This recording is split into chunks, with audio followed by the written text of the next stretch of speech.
உங்க அறிவை பார்த்தா அது ஒரு பக்கம் கனமா சாஞ்சு கிடக்கு.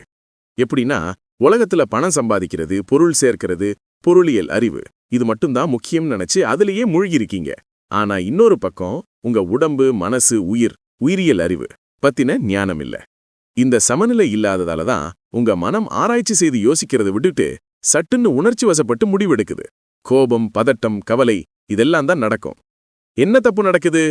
நீங்க வெளிய பாக்குற, கேக்குற எல்லாத்தையும் உங்க மனசு அப்படியே உள்வாங்கி ஒரு வடிவமாகவும் பழக்கமாகவும் மாத்திக்கிடுச்சு. அதையே தான் திரும்ப திரும்ப நீங்க செஞ்சுக்கிட்டு இருக்கீங்க. இந்த கண்ணிலிருந்து நீங்க வெளியே வரணும்னா உங்க கவனத்தை வெளியே இருக்கிற பொருள்கள்ல இருந்து எடுத்து உங்க உயிருக்குள்ள கொண்டு வர பழகணும். இதை எப்படி மாத்தலாம்? அதுக்கு தான் நம்ம மனவளக்கலை பயிற்சி குண்டலினி யோகா இருக்கு. இது உங்க மனசை பழக்க சொல்லிக் கொடுக்கும். அதுல 4 முக்கியமான விஷயங்கள் இருக்கு. 1. தவம்.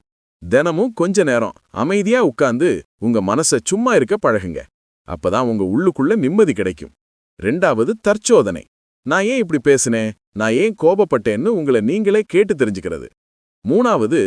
குணநலப்பேறு. உங்க கெட்ட பழக்கங்களை நல்ல பழக்கங்களா கொஞ்சம் கொஞ்சமா மாத்துறது. 4. முழுமைப்பேறு. இந்த எல்லா பயிற்சிகளையும் செஞ்சு அறிவுல ஒரு தெளிவு அடையிறது. இந்த தவத்தை சரியா செஞ்சா வெளியே உள்ள எந்த பிரச்சனையும் உங்களை தாக்காம இருக்கிற மன வலிமை, வில் பவர் தானாகவே கிடைக்கும்.